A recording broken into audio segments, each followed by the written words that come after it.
So, Steph, can you take us through what the process was like assembling the team, what you enjoyed about it, what was challenging? The whole thing was just, it was brand new, so it was fun.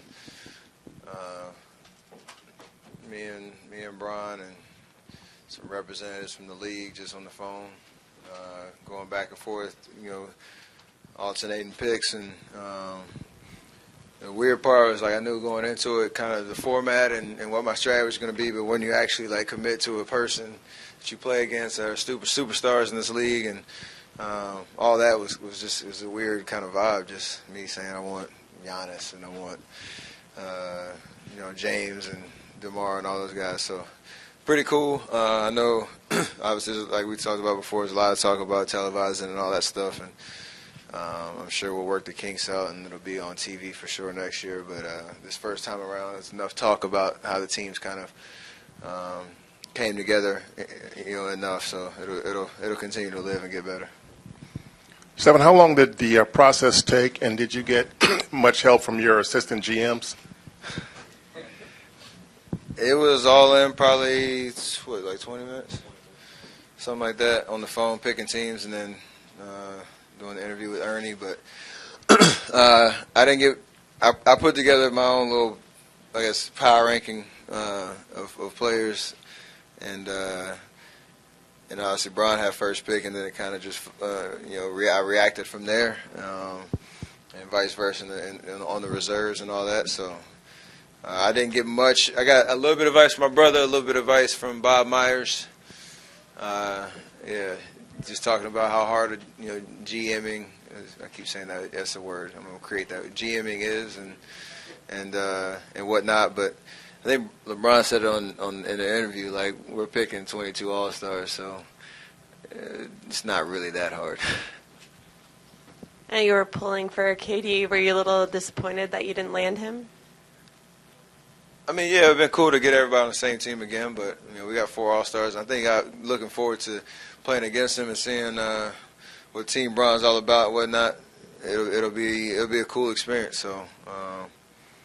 Yeah, it should be fun. I know Kay had some fun with it before the game, which was an epic tweet or Instagram post he had or whatever it was.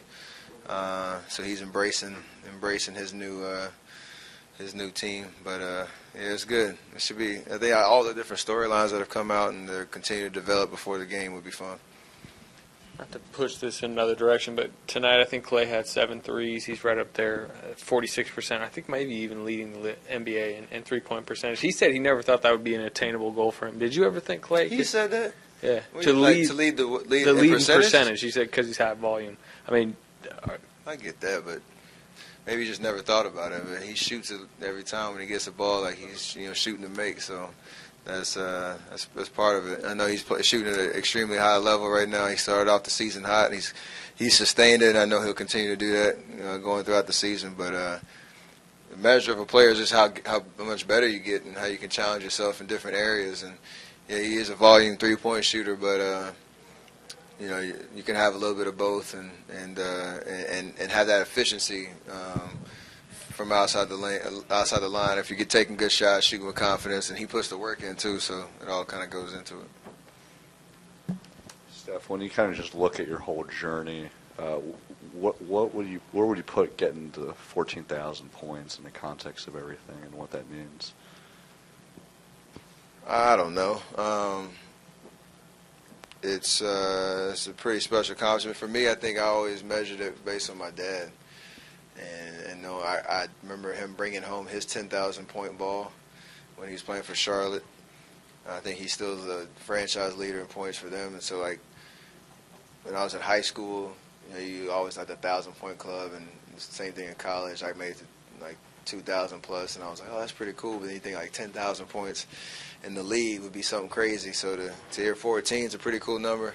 Obviously, we had 2 guys in the last 2 weeks that have hit major milestones. So there's obviously a lot more to hopefully accomplish. KD with 20 and LeBron with 30. But I appreciate every opportunity I get to go play. And I didn't even know Raymond was really wrapped up in the All-Star game. He didn't really tell me where I was reaching that milestone today. So I had to find out elsewhere.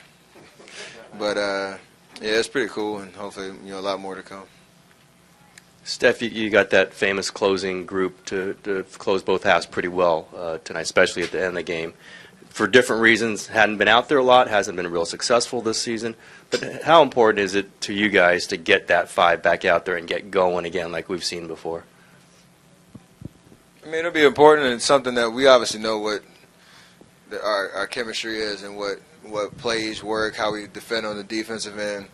And as we get towards the playoffs, that lineup will be out there a lot more, and we'll rely on that lineup to close games, to close halves, to just seize that momentum. So we don't get wrapped up in the stats really right now.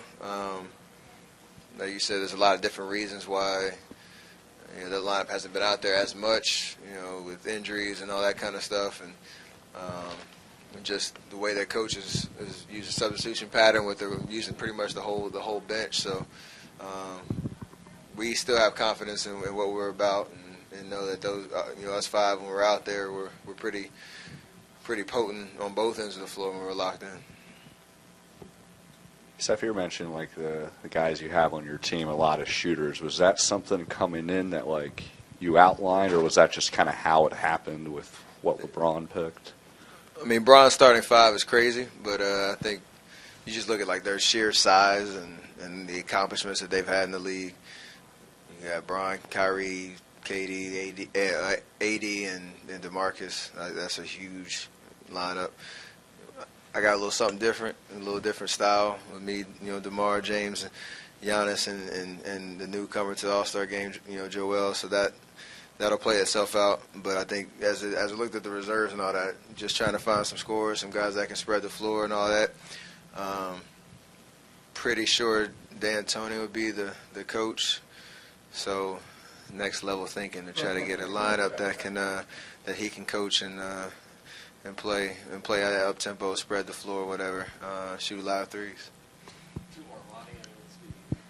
So there was no official shoot around. It seemed like pretty much everybody showed up anyway, like as if there were. Was there any difference today than a normal day when you have an official shoot around? Well, I didn't show up. I took the morning off. I had to put on the GM hat this morning, but no, I think we have a group that coach can trust to approach game day, with the seriousness and professionalism. No matter if it's mandatory shoot around or if the gym's open, training staff, coaching staff are in there to help guys get ready.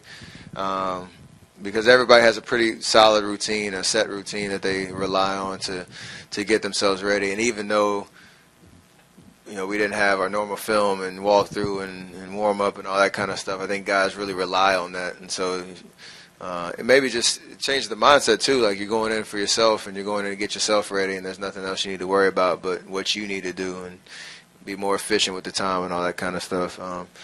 So, which was funny, before we went out on the court, I usually say like a little two-line like motivational something, and today was like, let's not have shoot-arounds ever again, and try to prove to coach that we could handle it. I heard he mentioned something about our defense, but offensively we were solid.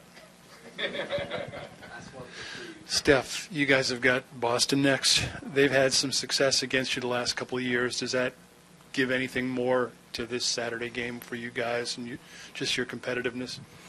Protecting home court and understanding that they beat us and at their spot, and it was obviously a tough offensive night, but defensively we played pretty solid the whole game. Kyrie made some tough shots down the stretch, and we kind of didn't execute the way we wanted to. So we remember that. I don't think it has anything to do with years past. It's more just understanding they're a really good team. They're leading the pace in the Eastern Conference, and you're gonna have to play really well to beat them. They come in, they play tough, they play hard. They have Kyrie that can do some crazy special things, and you gotta be prepared mentally and physically to defend and do what we do in the offensive end. They not different team, but the fact they've gotten you twice here the last couple of years. I mean, you guys have obviously done what you've done here. It's kind of strange, isn't it, for anyone to get you here?